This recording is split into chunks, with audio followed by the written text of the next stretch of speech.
के बनती हो। ये इनको डीसिल्टिंग में करोड़ों रुपए हर साल खर्च करते हैं। 2 घंटे अगर दिल्ली में बारिश आ जाए तो बीजेपी वालों की पोल खुल जाती है। आज दिल्ली में डेंगू की वजह से हर तीसरे घर में आदमी बीमार पड़ा हुआ है। ये भी बीजेपी वालों की देन है, क्योंकि इतने मच्छर हो गए हैं, इतनी गंदगी है दिल्ली के अंदर। उधर 15 साल से शीला दीक्षित जी ने भ्रष्टाचार में कोई कसर नहीं छोड़ी, इधर इन्होंने 7 साल में बीजेपी ने कोई कसर नहीं छोड़ी है। तो दोनों पार्टियों से दुखी होके अब जनता आम आदमी पार्टी के रूप में एक ईमानदार विकल्प देख रही है, ईमानदार लोगों को देख रही है। और वो ये भी जानती है जनता कि आम आदमी पार्टी के आने से केवल दिल्ली नहीं बदलेगी, देश की राजनीति भी बदलेगी। आप डेंगू की बात कर रहे हैं, लेकिन जरा रिजर्व सीट्स का भी हमने सर्वे दिखाया, वहां डेंगू बन करके आप कांग्रेस को काट रहे हैं और स्वस्थ होकर के बीजेपी निकल रही है। जी, वहां आप कांग्रेस को काट रहे हैं, बीमार पड़ रही है रिजर्व सीट। 12 रिजर्व सीट्स हैं, आपकी वजह से बीजेपी को फायदा हो रहा है, और आप जो डस रहे हैं कांग्रेस को, उसी का फायदा बीजेपी को हो रहा है। वोट शेयर नहीं बढ़ रहा, सीटें बढ़ रही हैं आपकी वजह से। अरविंद जी,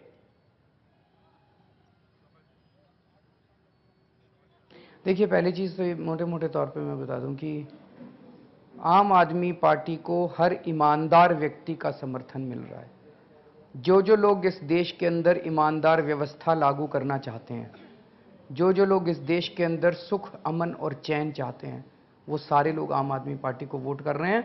हिंदू भी कर रहे हैं, मुसलमान भी कर रहे हैं, क्रिश्चियन भी कर रहे हैं, ईसाई भी कर रहे हैं, अमीर भी कर रहे हैं, गरीब भी कर रहे हैं, पंजाबी भी कर रहे हैं, सिख भी कर रहे हैं, इस जात वाले भी कर रहे हैं, उस जात वाले भी कर रहे हैं, सारे कर रहे हैं। जो ईमानदार, जो बेईमानी चाहते हैं वो नहीं कर रहे।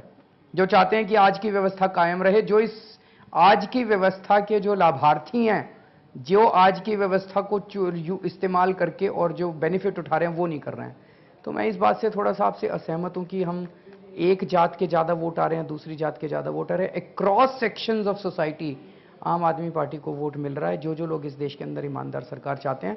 अभी आपने 2 क्वेश्चन पहले कहा था कि हम कांग्रेस के वोट काट रहे हैं, अब आप कह रहे हैं कि कुछ एरियाज में हम बीजेपी के वोट काट रहे हैं। मैं तो खुद ही मान रहा हूं आपकी बात। हम बीजेपी के वोट भी काट रहे हैं, हम कांग्रेस के वोट भी काट रहे हैं, हम दोनों पार्टियों के वोट काट रहे हैं और आम आदमी पार्टी की सरकार बन रही है। नहीं तो जब मैं ये कहता हूं कि आप वोट कटवाए हैं, तब फिर इतने नाराज क्यों हो जाते हैं आपके और आपके पार्टी के लोग? बहरहाल चला, देखिए, ये दिल्ली में कुछ ट्रेडिशनल सीटें हैं जिसपे बीजेपी कभी नहीं आ रही, कांग्रेस कभी नहीं आ रही। उन तमाम सीटों पर आपको वोट मिल रहे हैं, अच्छे खासे मिल रहे हैं, लेकिन वो बढ़ेंगे क्या? और ये स्थिति ऐसी आएगी क्या? बिल्कुल आंधी आने वाली है। अभी वो अंग्रेजी में कहते हैं, दिस ऑलवेज अ लल बिफोर अ स्टॉर्म। वो आंधी के पहले की जो शांति होती है ना, बस वो है। अभी आंधी का इंतजार कीजिए, इतनी जबरदस्त आंधी आने वाली है। और योगेंद्र यादव जी, जो कि इस देश के जाने माने सेफोलॉजिस्ट हैं, उन्होंने जब अभी सर्वे के नतीजे देखे हैं, जो लेटेस्ट सर्वे अभी 2 दिन पहले का सर्वे जो आया है, वो नतीजे देखने के बाद वो कह रहे हैं कि इतिहास बनने जा रहा है। बोले, मैं बोलता नहीं हूँ, ज़्यादा कम बोलता हूँ और इतनी बड़ी बात बोल रहा हूँ, पूरी जिम्मेदारी के साथ बोल रहा हूँ कि इतिहास बनने जा रहा है। ऐसी आंधी शायद 1977 में देखने को मिली थी, जो आज दिल्ली के नतीजों में दिखाई देगी। चलिए, वो तो देखेंगे नवंबर में। लेकिन अगर पार्लियामेंट्री सीट की बात करें, 7 सीटें हैं पार्लियामेंट की, अगर उनमें जो वोट मिल रहे हैं उनके रुझानों को देखें तो 1 सीट कांग्रेस बचा रही है, 6 बीजेपी के पास जा रही है, लेकिन आपके पल्ले एक भी सीट उस तरीके से वोटों को जोड़े तो एक भी सीट नहीं आ रही है आपके पास। अरविंद जी, पार्लियामेंट की बाद में बात करेंगे ना, अगले साल मई में। अभी तो विधानसभा के अंदर 70 में से 47 सीट हमारी आ रही हैं, ये पक्का है। उसके बाद ये कौन सी सीट किस पार्लियामेंट्री में बदलेगी, ये तो बाद में बात करेंगे, देख लेंगे। जनता ही जिताएगी। हम लोग अपने लिए थोड़ी कर रहे हैं, हम तो जनता के लिए काम कर रहे हैं। जनता को आज साफ साफ समझ में आने लग गया कि बीजेपी ने भी चोरी कर रखी है, कांग्रेस ने भी चोरी कर रखी है। आम आदमी पार्टी वाले ही हैं जिनकी नीयत साफ है। नीयत की बात है जी, बिल्कुल। उन दोनों पार्टियों की नीयत खराब है। वो बस आज बीजेपी वाले क्या चिल्ला के कह रहे हैं, एंटी कांग्रेस वोट हमारा ना बट जाए। वो ये नहीं कह रहे प्रो बीजेपी वोट हमारे पास आ जाए। प्रो बीजेपी वोट है ही नहीं दिल्ली में, बीजेपी के फेवर वाले लोग दिल्ली में है ही नहीं। वो तो कह रहे हैं एंटी कांग्रेस वोट ना बट जाए। तो वो कांग्रेस की बदमाशियों का, कांग्रेस की चोरी का फायदा उठाना चाहते हैं। जितने लोग आम आदमी पार्टी को वोट दे रहे हैं वो एंटी कांग्रेस वोट नहीं है, वो सारा का सारा प्रो आम आदमी पार्टी वोट है। कांग्रेस से भी आ रहा है, बीजेपी से भी आ रहा है। ये सारे लोग बीजेपी और कांग्रेस छोड़ के हमारे पास आ रहे हैं। हम अपना वोट अपनी ईमानदारी और अपने संघर्ष की वजह से ले रहे हैं। भारतीय जनता पार्टी आज कांग्रेस की कमियों को गिना के वोट लेना चाहती है, एंटी इनकम्बेंसी और एंटी कांग्रेस वोट लेना चाहती है। चलिए अरविंद जी, एक आखिरी सवाल आपसे कर रहा हूं, बहुत समय ले लिया आपका। सीएम के तौर पे तो आपको वोट मिल रहे हैं, आप नंबर 1 पोजीशन पे, हमारे सर्वे पे आ रहे हैं, दूसरे सर्वे का मुझे नहीं पता, लेकिन जो आपकी पॉपुलैरिटी है वो सीट में कन्वर्ट नहीं हो रही है। आपकी वजह से बीजेपी को फायदा हो रहा है, और शुरू में जो हम कह रहे थे कि हंग की तरफ हम जा रहे हैं, वो हंग की तरफ नहीं जा रहे। का ये सर्वे 2 महीने पुराना है। जैसे आपने जिस दिन पटपड़गंज की सीट बताई थी, मैंने मनीष से बात की, तो जिन लोगों को आपने इंटरव्यू किया था, उन लोगों से जब मनीष ने जाके बात की, वो लोग बता रहे थे कि जी हमारे यहाँ 2 महीने पहले आए थे ये लोग टोटल टीवी वाले वोट डलवाने के लिए। तो आपका ये सर्वे 2 महीने पुराना है। 2 महीने पुराने हो सकता है, तब तक धीरे धीरे लोगों को आम आदमी पार्टी का पता नहीं था, लेकिन आज अगर आप सर्वे कराएंगे तो मैं आपको पूरे विश्वास के साथ कह सकता हूं कि आप खुद ये कहेंगे कि दिल्ली के अंदर आम आदमी पार्टी की बहुत जबरदस्त आंधी चल रही है। चलिए अरविंद जी, बहुत बहुत शुक्रिया, और बने रहिएगा, रीसर्वे भी किया है और वो अगले घंटे आपको दिखाएंगे। बहुत बहुत शुक्रिया आपका, बहुत बहुत शुक्रिया। जरा आपके पास आ जाऊं, उसके बाद नसीब सिंह जी के पास जाऊंगा। अरविंद केजरीवाल जी को आंकड़ों के अंदर उलझते हुए मैंने देखा है। इन्होंने अभी कहा योगेंद्र यादव जी ने सर्वे कराया है। योगेंद्र यादव कौन है? योगेंद्र यादव आम आदमी पार्टी का नेता है। वो नेता अपनी पार्टी के खिलाफ क्या कोई गलत सर्वे करवा सकता है? वैसे ही जैसे बीजेपी ने अपने पार्टी के खिलाफ गलत सर्वे नहीं करवाया। देखिए, और दूसरा, वो कहते हैं आपने उनको समय दिया इसलिए मैं भी समय लूंगा। सबको समय दूंगा सर, यहां से वहां तक। और दूसरा, उन्होंने कहा जो आम पार्टी को, हिंदुस्तान की राजनीति में तो नेताओं का ही समय। आप बोलिए अगर आपने मुझे नहीं बोलने देना। If you will interrupt me, you did not interrupt Arvind Kejriwal. चलिए ठीक है, लिसन हिम। अगर अरविंद केजरीवाल जी ये कहते हैं आम आदमी पार्टी को वोट देने वाला ईमानदार है और जो बाकी पार्टीज को वोट देने वाला है वो ईमानदार नहीं है, तो मैं ये कहूंगा अरविंद केजरीवाल जी का विश्वास राजनीति और डेमोक्रेसी और लोकतंत्र में नहीं है। सभी पार्टीज के लिए जो लोग वोट करते हैं पॉलिसीज के आधार पर करते हैं, संघर्ष के आधार पर करते हैं, विश्वास के आधार पर करते हैं और एक बड़े इतिहास के आधार पर करते हैं। जुम्मा 31 मार्च 2013 को आम आदमी पार्टी भी रजिस्टर हुई है। दिल्ली के चुनावों में, कॉरपोरेशन के चुनावों में यह पार्टी कहीं नहीं थी। और सबसे बढ़िया बात मुझे यह सुनने को मिली, आपका सर्वे अरविंद केजरीवाल जी ने अपने झाड़ू से इधर कर दिया। जिस पार्टी को आपकी सर्वे में 11% सीटें मिली हो, जिस पार्टी को 26% सो कॉल्ड सर्वे में वोट मिले हो, जो पार्टी तीसरे नंबर पे हो, वो दिल्ली में सरकार बनाने के मुंगेरी लाल के सपने लेकर दिल्ली की जनता को बेवकूफ बनाएगी। कृपा करके केजरीवाल जी को कहिए आंकड़ों के गणित में नहीं उलझे। भारतीय जनता पार्टी करप्ट है, कांग्रेस पार्टी करप्ट है, अरविंद केजरीवाल अपने मुंह मियां मिट्ठू हैं।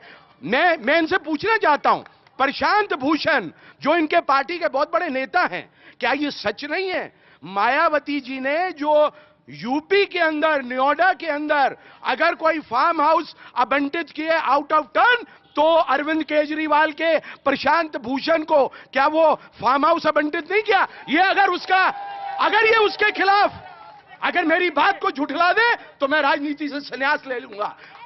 बीजेपी के लोगों को तोड़ना, बीजेपी के नेताओं को तोड़ना, उनको आम आदमी पार्टी का उम्मीदवार बनाना, लोगों को बहकाना, और किसी का अगर मीटर, हम बिजली के बढ़े हुए बिलों के खिलाफ हैं। वर्ष 2002 में जब प्राइवेटाइजेशन हुआ, भारतीय जनता पार्टी के नेतृत्व ने दिल्ली असेंबली के अंदर और दिल्ली की सड़कों के ऊपर लगातार लड़ते रहे। ये लोग तब कहां थे? अगर किसी का मीटर की तार काट दी गई हो नॉन पेमेंट के लिए, नाटक करके उस तार को इलीगल तरीके से जोड़कर, क्या यह सच नहीं है उन लोगों के खिलाफ एफआईआर दर्ज होगी? पॉपुलिस्ट पार्टी के एक्ट्स कुछ और होते हैं, जनता के हितों के लिए लड़ने वाले कुछ लोग और होते हैं। और जो अरविंद केजरीवाल जी बार बार कह रहे हैं मैं तो मेरी पार्टी दिल्ली में सरकार बनाएगी, 11% और 11 सीटें तो आपके सर्वे ने दी हैं। क्या 70 में से 11 सीटें लेने वाला सरकार बना सकता है? इससे बड़ा झूठ कोई नहीं हो सकता। मनीष, मैं सर आपके पास भी आ रहा हूं, आपके पास आ रहा हूं, 1 मिनट। देखिए, कांग्रेस और बीजेपी में, हाँ जॉली साहब, कांग्रेस और बीजेपी में इतनी तारतम्यता कभी देखने को नहीं मिली जितनी आम आदमी पार्टी के सामने आ जाने से दोनों एक हो गए हैं। दोनों की भाषा एक हो गई है, दोनों के डायलॉग से एक हो गए हैं। आप थोड़ी देर में जाइएगा नसीब सिंह जी के पास में, नहीं विजय जॉली जी के आधे डायलॉग दोहरा रहे हो तो मेरा नाम बदल देना। और आने वाला चुनाव में एक तरफ कांग्रेस और बीजेपी एक तरफ खड़ी होंगी और एक तरफ आम आदमी पार्टी खड़ी होगी, और यह धर्म युद्ध होने वाला है। नसीब सिंह जी, मैं आपके पास आ रहा हूं। ये आप सुन रहे हैं और मैदान में सुना है आप भी 70 के 70 उतरने वाले हैं, जरा बताइए। मुझे कोई अधिकार तो पहुंचता नहीं है कहने के लिए कि भाई आपने इतनी देर के बाद मेरे को याद किया। गुस्ताखी माफ हो। नहीं, कोई माफी की बात नहीं है, पर एक चीज हम आपको बता दें, एनसीपी नेशनल पार्टी है और दिल्ली के चुनाव में हिस्सेदारी बखूबी लेती रही है। और कोई भी चुनाव ऐसा नहीं हुआ है इस शहर में, चाहे वो विधानसभा का रहा हो, चाहे नगर निगम का रहा हो, जबकि हमारी पार्टी के उम्मीदवार चुनाव ना जीते हों। अब रहा आपके सर्वे का, मैं किसी भी सर्वे के प्रति कोई भी ऐसी बात नहीं कहना चाहूंगा कि आपके सर्वे में ये कमी है या वो कमी है। नहीं नहीं, कोई नहीं, मैं आपका अपना एक तरीका है, वो आप जाने। पर एक चीज तो आपको माननी पड़ेगी, मत प्रतिशत आप सबका ही घटा रहे हैं, कांग्रेस का भी घटा रहे हैं, बीजेपी का भी घटा रहे हैं, सीटें भी आप अपनी इच्छा के अनुसार किसी को दे रहे हैं, किसी को नहीं दे रहे हैं। और एक मौमा मेरी समझ में अब भी नहीं आया, मैं किसी के साथ अपने आप को जोड़ नहीं रहा हूं, अरविंद जी को आपने सबसे पॉपुलर लीडर दिल्ली में माना है। हो सकता है कि आपका सर्वे ठीक हो, पर उस हिसाब से आप ही का सर्वे प्रश्न चिन्ह खड़ा कर देता है कि भाई 11 सीटें कैसे। मैंने यही तो पूछा उनसे कि मोस्ट पॉपुलर तो हैं, लेकिन वो सीटें नहीं मिल रही आपको। Now the politics of country is what, number का गेम है। मेरे पास दो इतना बड़ा नेता है शरद पवार, जिसकी कार्यशैली के ऊपर खुद इस दफा भी 15 अगस्त को प्रधानमंत्री जी ने कृषि मंत्रालय की तारीफ करी, और उसी को भुनाने के लिए वो फूड सिक्योरिटी बिल लाने की भी तैयारी कर रही है कांग्रेस पार्टी, ले आई है बल्कि। तो मैं ये नहीं कह रहा हूं, पर नंबर हमारे पास उतना नहीं है जितना कांग्रेस या भाजपा के पास है। पर आपको बहुत कायदे से, क्योंकि दिल्ली सेंटर भी है, राजधानी भी है और नब्ज भी है इस देश की, क्या दिशा तय होनी है देश को यहीं से तय करना है। दो हमारे पास साथ ही पार्लियामेंटेरियंस आते हैं, विधानसभा भी हमारी छोटी है, पर यहां के हर कार्यशैली पर हर देशवासी की निगाह रहती है। एक प्रश्न मेरी तरफ से अगर आप पूछना चाहें किसी से भी, अभी जॉली साहब ने कहा वो क्या था, वो कनेक्शन जोड़ने और तोड़ने वाली बात, किसी एक आदमी को अगर कोई रेड लाइट भी जंप करता है तो शायद चालान या कानून की जद में आ जाता है।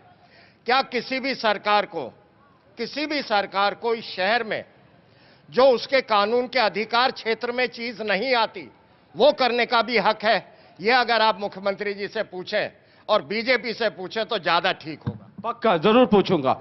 नसीब सिंह साहब, विजय जॉली जी का भाषण सुना आपने, अरविंद केजरीवाल जी का भाषण सुन लिया, एनसीपी का भी भाषण सुन लिया आपने, मनीष का भी भाषण सुन लिया, अब जरा आपका भी भाषण सुने।